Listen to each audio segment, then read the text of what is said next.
दोस्तों अॼु पितकड़ी फौजिया जो एल्बम आहे पहिरियों ऐं हिन जो नालो फौजिया हुजण सबबि ही फौजिया सुमरो खे ॿुधंदे हुई कंहिं दौर में। पोइ इन जो नालो बि फौजिया हो ऐं हिन खे काफ़ी सहेलियुनि दोस्तनि चयो त तुंहिंजो आवाज़ु फौजिया सां मिले थो। त इन दौरान हिन चयो त आउं बि फ़नकार थींदसि। पोइ हिन पहिरियों एल्बम कावश प्रोडक्शन मीरपुर ख़ासि में हिकिड़ो एल्बम कयो। हिन एल्बम में तमामु बहितरीन गीत हुन ॻाया, कुझु नवां शाइर कुझु पुराणा शाइर हिन एल्बम कयो, पर एल्बम हिन जो एतिरो मशहूरु न वियो। हिन में हिकिड़ो सुठो गीत बि ॻाई, ही मुंहिंजे यार जो शहर आहे। ऐं हिन जी सिलेक्शन कई मोहम्मद ज़ाहिद शेख साहब ऐं हिन जो तावन ख़ासि कयो सनम मारवी ऐं हीअ 1996 में हिननि रिलीज़ कयो पहिरियों एल्बम। ऐं हिन जो हिकु ॿियो बि एल्बम आहे, पर उहो वरी नेक्स्ट टाइम रखंदासीं ऐं हुन जे बारे में तव्हांखे ॿुधाईंदासीं। ऐं हीअ रिलीज़ इंफॉर्मेशन वीडियो आहिनि ऐं हिन में को बि गीत शामिल न आहे। हालांकि काफ़ी दोस्तनि कमेंट्स बि कया त अहिड़ा कमु रखियो वञे यूट्यूब ते जिन जी मालूमात ॾिनी वञे। मालूमात सां मतिलबु ईअं आहे त एल्बम कहिड़े साल में आयो आहे, कहिड़ो एल्बम आहे ऐं इन जी चंद ॻाल्हियूं ऐं हिन में कहिड़ा कहिड़ा गीत आहिनि, कहिड़नि शाइरनि जा गीत आहिनि, ऐं सिर्फ़ु इहो कमु रखियो आहे। असां इहो ॿुधाईंदासीं। जेके दोस्त कमेंट्स कंदा उन जी कमेंट्स असां शामिलु कंदासीं। ऐं पूरे यूट्यूब ते तव्हां ॾिसो त अहिड़ो कमु कंहिं बि न कयो आहे। हर कोई गाननि में लॻो पियो आहे। इहो गाननि वारो कमु जेको आहे हिन वक़्तु जेको ॾाढो हले पियो, ऐं कंपनियूं हर कंपनी पंहिंजो चैनल हिकिड़ो क्रिएट कयो आहे। इन हिसाब सां ॾिठो वञे त गाना आम माण्हू रखण जे लाइ फज़ूल आहिनि।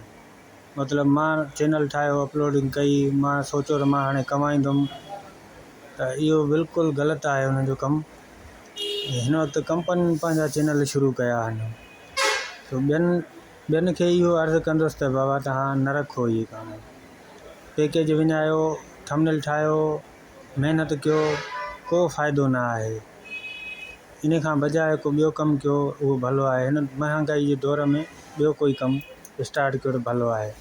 हिन कम में कमाई न आहे। ऐं आउं जेको कमु कयां थो इनशाला हिन ते पका आहे मूंखे त हीउ कमु मुंहिंजो कामयाबु हलंदो, छो जो आउं पंहिंजे वॉइस ओवर थो कयां ऐं कवर जी मालूमात थो ॾियां। हिन में हाणे पहिरियों गीत आहे अलाए कंहिंजे नसीब में आहियूं, अयाज़ शेख जी शाइरी आहे। उन खां पोइ ख़ादिम हुसैन जी शाइरी आहे, मूं लाइ ॿीहर पाए गघा, मूं लाइ ॿीहर पाए गघा, मतिलबु थर वारनि जो कलाम आहे। उन खां पोइ आहे बिलावल ओठो मशहूरु शाइर, उन जो कलाम आहे, ही मुंहिंजे यार जो शहर आहे। उन खां बाद आहे अरबाब लिगारी जो कलाम आहे, अहिड़ो तोसां नातो आहे। उन खां पोइ आहे वसकारे जी मौसम आहे।